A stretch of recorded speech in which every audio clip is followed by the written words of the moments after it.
চারিদিকে হইচই, হাদির খুনি ধরা পড়িছে ইন্ডিয়াতে। হাদির মৃত্যুর ঘটনা বাংলাদেশের জন্য খুবই গুরুত্বপূর্ণ, কিন্তু প্রশ্ন হইতেছে আসলেই কি ধরা পড়িছে হাদির খুনি? এই প্রশ্নে যাওয়ার আগে আমরা কয়েকটা জিনিস দেখে নিই। হাদি আসলে কাদের শত্রু ছিল? কারা হাদি মারছে? হাদি ছিল ভারতীয় আধিপত্যবাদের বিরুদ্ধে বাংলাদেশে এক অনন্য আইকনিক ফিগার। তরুণদের মধ্যে হাদিকে যেভাবে খুন করা হয়েছে, যেই পেশাদারি কায়দায় খুন করা হয়েছে, যেভাবে পলায় গেছে খুনি, সেটা কোনো পেশাদার গ্রুপের সাহায্য ছাড়া একদমই করা যাবে না। বাংলাদেশের ব্যাপক অংশের মানুষের মধ্যে ধারণা বাংলাদেশের সামরিক গোয়েন্দা সংস্থা এই খুনের সাথে যুক্ত। এটাও সত্য যে গোয়েন্দা সংস্থাগুলো এই ধরনের কাজ আগেও করছে। এরা ধোয়া তুলসী পাতা, এরা অপরাধী দুর্বৃত্ত সংগঠন এবং এই ধরনের অপরাধমূলক কাজ করতে তারা সিদ্ধহস্ত। এদের পর পর 5 জন প্রধান আজকে খুনের দায়ে পলাতক। ওসমান হাদির খুনি পলায় ইন্ডিয়া চলে গেছে, এটা প্রমাণ করার জন্য ওয়াগারের প্রতিবালক মরে হয়ে গেছে। এমনকি তাদের ইন্ডিয়ার ছবি এসে পোস্ট করে প্রমাণ করার চেষ্টা করে ইন্ডিয়া পলায় গেছে। ওর কাছে ছবি কেমনে আসলো? যাই হোক, আজকে হাদির খুনি ধরা পড়ছে। ধরা পড়লে তো খুবই আনন্দের কথা। এইবার তাহলে হাদির হত্যার বিচার হবে। এটা যদি জাতীয়ভাবে এত গুরুত্বপূর্ণ একটা হত্যাকাণ্ড হয়, তাহলে গ্রেপ্তারের বিষয়টা কেমনে ডিল করা উচিত ছিল সরকারের, আর কেমন করে ডিল করা হয়েছে, এটা একটু আমরা খোঁজ করে দেখি। অবাক হয়ে যাবেন পুরো বিষয়টা জানলে।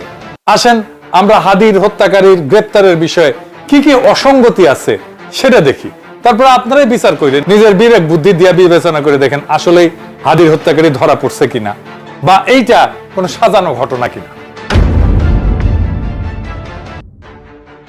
আইএসপিআর বাংলাদেশের পত্রিকাগুলোতে হোয়াটসঅ্যাপে টেক্সট মেসেজ পাঠায় বিবৃতি যে এই গ্রেপ্তার ডিজিএফ এর গোয়েন্দা তথ্যের ভিত্তিতে করা হয়েছে। মানে ইন্ডিয়ার মধ্যে এমন গোয়েন্দা তথ্য ডিজিএফ এর কাছে আছে যেটা ভারত সরকারের কাছে নাই। মাইচ্ছে বাবা, মাখায় ফেলাইছে। তো এই ডিজিএফ এর তো ডেপুটেশনের রয়ে নিয়ে যাওয়া উচিত। হুদাই হুদাই রডে পালে কেন ইন্ডিয়া? তা আইএসপিআর কে উদ্ধৃত করে প্রথম আলো নিউজ করে, দেখেন। পরে এটা আবার এডিট করে আইএসপিআর এর কথা মুছে দেয়, এটাও দেখেন। পাশাপাশি দেখান এডিটর সাহেব, দেখিছেন কেন মুছে দেয়? আর কেনই বা আইএসপিআর এত আগ বাড়ায় কথা বলে? এটা তো একটা সিভিল ইস্যু, মিলিটারি ইস্যু তো না। কথা বলবে স্বরাষ্ট্র মন্ত্রণালয়, বিবৃতি দিবে পুলিশ, আর্মি না। আর্মি তো তারা ধরে নাই হাদির খুনিরে। প্রথম আলোর এডিট করার আগের আর পরের 2টা নিউজই দেখেন আপনি, এটার কি ব্যাখ্যা? ঢাকা টাইমসে একই কথা বলা হয়েছে যে ডিজিএফ এর তথ্যের ভিত্তিতে এই গ্রেপ্তার হয়েছে। চ্যানেল 24 বলতেছে ডিজিএফ এর ডিজি ইন্ডিয়া গিয়া চাপ দিছে, তাই ধরিছে। দেখেন, ওরে আমার চাপ রে, তো চাপ দিলে যদি ইন্ডিয়া ধরে ফেরত পাঠায় দেয়, তো চাপ আগে দেওয়া হইলো না কেন? এই চাপ দেওয়ার জন্য কি ডিজিএফ এর চিফ ইন্ডিয়া গেছিল? হ্যাঁ, আমাদের ভালছুন পাইছে। রাষ্ট্র কি এভাবে চলে? আমাদের ধুর পাইছেন। ডিজিএফ এর কাছে যদি সত্যি গোয়েন্দা তথ্য থাকে, তাহলে সেটা বাংলাদেশ পুলিশকে দেবে আগে, তাই তো? এটা তো নিয়ম, এটা তো আইন, এটা তো রীতি। পুলিশ তার চ্যানেলে ইন্ডিয়ার পুলিশকে পাঠাবে। এটা তো জেমস বন্ডের সিনেমা না যে গোয়েন্দা প্রধান যায় আর একটা দেশে যায় চাপ দেবে আর ওইখানে কাম হয়ে যাবে। আচ্ছা ধরলাম আইএসপিআর এর দাবি অনুযায়ী ডিজিএফ এর সুনির্দিষ্ট তথ্য অনুযায়ী কলকাতার পুলিশ ধরেছে বা পশ্চিমবঙ্গের পুলিশ ধরেছে। সুনির্দিষ্ট তথ্য কথাটা মনে রেখেন, দেখেন আছে তো, তাই না? সুনির্দিষ্ট তথ্য কথাটা আছে নিউজের মধ্যে, তাই না? আচ্ছা, এইবার কলকাতার মিডিয়া এবিপি আনন্দের একটা লাইভ দেখেন। সেখানে কইতেছে সাংবাদিক, যখন হাদির খুনিদের ধরে পশ্চিমবঙ্গ পুলিশ, তখন তারা কে কারে গ্রেফতার করছে সেটা পুলিশ জানতো না। শুনে নাকি? আর এইটা সাহেব দেখাই দেন যে এটা এবিপি আনন্দের পেজ। এবং সেই মতো সেই খবর পাওয়ার পর দুজনকে প্রথমে আটক করে, কিন্তু প্রথমে যারা জানতে পারেননি যে এরা কারা, তাদের দুজনকে আটক করার পর যখন জানতে পারেন বেঙ্গল পুলিশ এসটিএফ, কারণ ইতিমধ্যে তাদের ছবি সার্কুলেট করা হয়েছিল, বিভিন্ন জায়গায় জানানো হয়েছিল, সেখান থেকে জানা যায় যে এই দুজন আর কেউ না, এই দুজন হচ্ছে একেবারে ওসমান হাদি খুনের ঘটনায় যে প্রধান 2 অভিযুক্ত, যার মধ্যে ফয়জাল করিম মাসুদ, যার বাড়ি বাংলাদেশের পটুয়াখালীতে, ফয়জালের ডাকনাম রাহুল, অন্যদিকে আলমগীর হোসেন, যার বাড়ি বাংলাদেশের ঢাকাতে। শুনিছেন, দেখেছেন? সুনির্দিষ্ট তথ্যের ভিত্তিতে ধরলো আর তাদের পরিচয় জানে না। এটা কিছু হইল?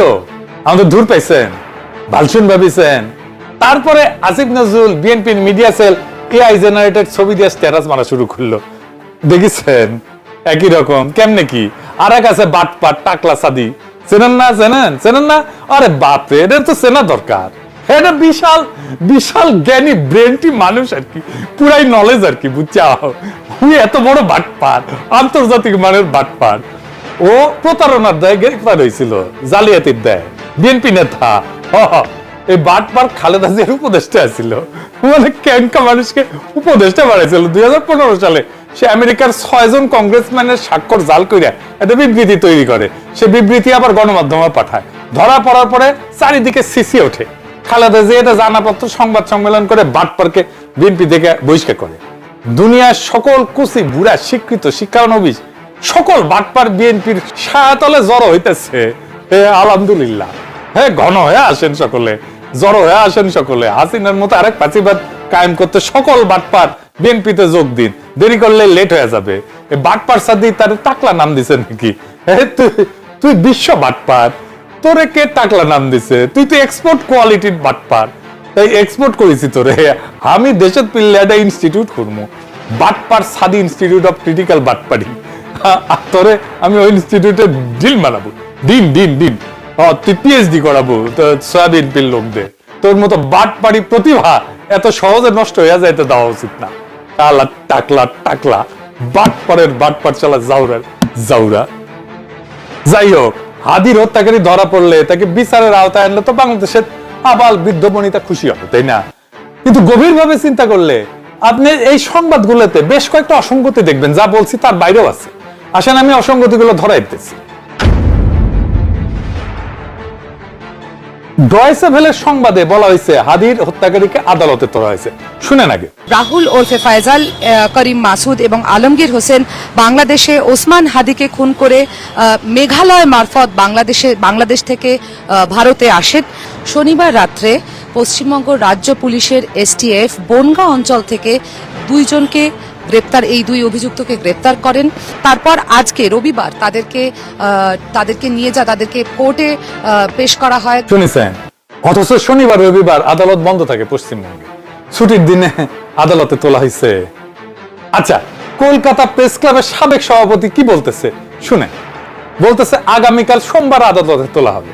অনেকদিন ধরেই বাংলাদেশ ওসমান হাদির হত্যাকারীকে খুঁজছিল এবং তাদের যদি আজকে ভারত পশ্চিমবঙ্গের পুলিশ গ্রেপ্তার করে থাকে সেটা নিঃসন্দেহে একটা ইতিবাচক দিক। তবে যেটা শুনেছি সেটা হচ্ছে, যেহেতু আজকে রবিবার, আগামীকাল সোমবার আদালত খুললে এদের আদালতে প্রডিউস করা হবে, অর্থাৎ আদালতে পেশ করা হবে। শুনেছেন? তাহলে তারা আদালতে তোলা হয়েছে নাকি হয় নাই বলেন তো? বাংলা মিডিয়া তো তার রিমান্ড মঞ্জুরের খবর ছাপিছে, দেখেছেন? কি কইবেন? এইবার আসেন পরের অসঙ্গতি। পশ্চিমবঙ্গ পুলিশের একটা ওয়েবসাইট আছে, তাদের সব নিউজ প্রেস রিলিজ এখানে আছে। সেই সাইটে কিন্তু গ্রেপ্তারের খবর নেই। আসেন এর পরের অসঙ্গতি। কলকাতা পুলিশের প্রেস রিলিজ হিসেবে এই কাগজটা প্রচারিত হয়েছে। এটা কোনো প্যাড নাই, কারো সিগনেচার আছে সিগনেচার নেই, কারো নাম আছে নাম। এমন একটা কাগজ তো যে কেউ বানাইতে পারে, তাই না? প্রিন্ট করে নিতে পারে, আমি আপনি সবাই পারে। তো তাইলে এটারে কেন ধরে নিতে হবে যে এটা কলকাতা পুলিশ পাঠাইছে? মানে আপনি যে এটা যে কলকাতা পুলিশটা বলবেন যে আপনি এটা পাঠাইছেন, তার তো একটা নাম থাকবে, তাই না? ভেরিফায়েবল হইতে হবে তো একটা এভিডেন্স, তাই না? এটা ভেরিফায়েবল এভিডেন্স। আচ্ছা, এর পরের অসঙ্গতি আসে। প্রথম এই নিউজটা আসে এএনআই থেকে, আমি সেটা শেয়ারও দিছি ফেসবুকে। এই এএনআই হইতেছে বিজেপির একটা স্বীকৃত প্রোপাগান্ডা মিডিয়া। আপনি দেখেন, এটা নিয়ে প্রচুর নিউজ আছে ইউরোপ আমেরিকায়। এই এএনআই কেন এটা দিল? এরপরে অসঙ্গতি আসে। কোন মিডিয়া কলকাতা পুলিশের কোন মুখপাত্রের সূত্রে কিছু বলছে বলে, কলকাতা পুলিশের কোন দায়িত্বশীল এই মর্মে কথা বলছে বলে, তাইলে সবাই হুদাই লাপাইতেছে কেন? আচ্ছা, এই যে এনডিটিভি এই সংক্রান্ত তার নিউজে নিচে একটা ডিসক্লেমার দিছে। তারা বলছে এটা একটা সিন্ডিকেটেড নিউজ। দেখেছেন?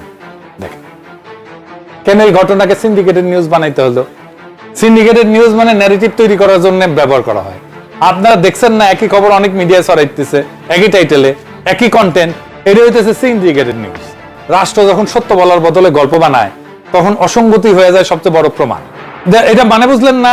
আচ্ছা শোনেন, ধরেন একটা ঘটনা যদি সত্যি হয়, তখন সাধারণত তথ্যগুলো পরস্পরের সাথে মিলে যায়। যখন একটা গল্প বানানো হয়, তখন সে গল্প ধরে রাখতে গিয়ে অনেক জায়গায় ফাঁক তৈরি হয়ে যায়। সে ফাঁকগুলোকেই আমি অসঙ্গতি বলছি। আমি অসঙ্গতিগুলো দেখা দিলাম।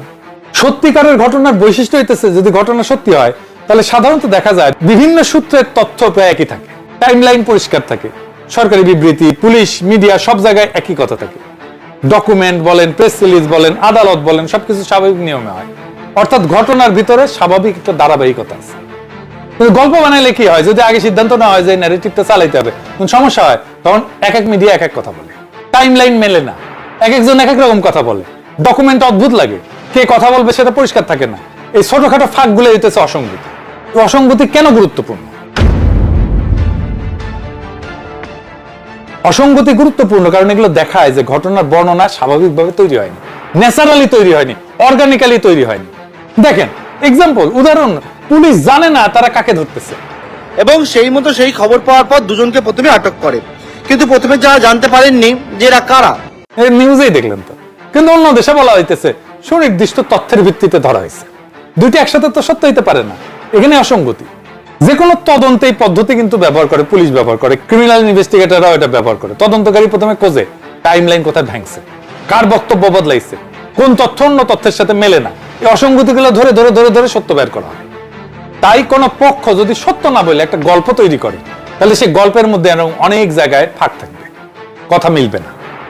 আর সেই না মেলা জায়গাগুলাই মানুষকে বুঝতে সাহায্য করে যে ঘটনার ভিতরে কিছু গোপন করা আছে। এরপর আর ইন্টারেস্টিং জিনিস বলি, ডিজিএফ এর সুনির্দিষ্ট তথ্যের ভিত্তিতে যদি ধরা হয়েই থাকে, তাইলে দেখেন ডয়েচে ভেলে বলতেছে তারা বাংলাদেশে ঢোকার প্রস্তুতি নিচ্ছিল। শোনেন আগে, তারা চেয়েছিলেন এই বনগা থেকে আবার সীমান্ত পার হয়ে বাংলাদেশে ফিরে যেতে। সেই সময় খবর পেয়ে তাদের একটা অভিযান চালানো হয় এবং শেষ পর্যন্ত তারা গ্রেপ্তার হয়। শুনিছেন? ধরেন সাধারণ স্বাভাবিক কাণ্ডজ্ঞান এখানে প্রয়োগ করে। স্বাভাবিক কাণ্ডজ্ঞান কি বলে?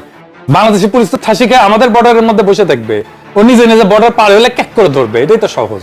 এখন তো নানা আন্তঃরাষ্ট্রীয় প্রোটোকলের মধ্যে দিয়ে যাইতে হবে। কেন বাংলাদেশে ঢোকার পরে ধরলো না? সে যদি বাংলাদেশে ঢুকবে প্রস্তুতি নিয়ে থাকে, তাহলে সে ঢুকুক আস্তে আস্তে, আমরা ধরি, কোনো গ্যাঞ্জাম নাই। কলকাতার মধ্যে কেন ধরতে হবে, ইন্ডিয়ার মধ্যে কেন ধরতে হবে? তবে কলকাতা প্রেস ক্লাবের সভাপতি কথা একটা হিন্ট আছে, সে বলতেছে এটা দুই দেশের সম্পর্কের উন্নয়ন হবে। শোনেন, আজকে প্রথম ধরা পড়ে একটা বড় সাফল্য আমি বলবো, এবং নিঃসন্দেহে এটা ভারত বাংলাদেশের সম্পর্কের ক্ষেত্রে একটা গুরুত্বপূর্ণ ভূমিকা পালন করবে। তার মানে এই ধরার গল্পটার মধ্যে একটা এজেন্ডা আছে, থাকতেই পারে দুই দেশের সম্পর্ক উন্নয়নের একটা চেষ্টা। তাই এত নাটক। একটা জিনিস ভালো হয়েছে যে ফয়সালকে বের করতেই হবে, তারা গ্রেপ্তার দেখাইতেই হবে। কিন্তু এই প্রশ্ন রেখেই গেলাম, কেন এত অসঙ্গতি তার গ্রেপ্তারে? তারপর তো ওরা জিজ্ঞাসাবাদ করা হবে।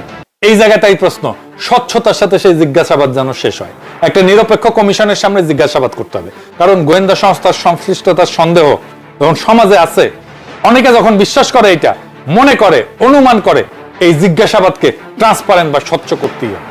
যদি সত্যিই খুনি ধরা পড়ে থাকে, তাহলে সত্য বের হওয়া উচিত। কিন্তু যদি এই গ্রেপ্তার একটা রাজনৈতিক ন্যারেটিভ বা গল্প তৈরির অংশ হয়, তাহলে সেটাও একদিন প্রকাশ পাবে। প্রশ্ন শুধু একটাই, সত্য কি বের হবে? আমাদের সত্য জানতে হবে, কেন হাদিকে খুন করা হয়েছিল, কে হাদিকে খুন করছিল।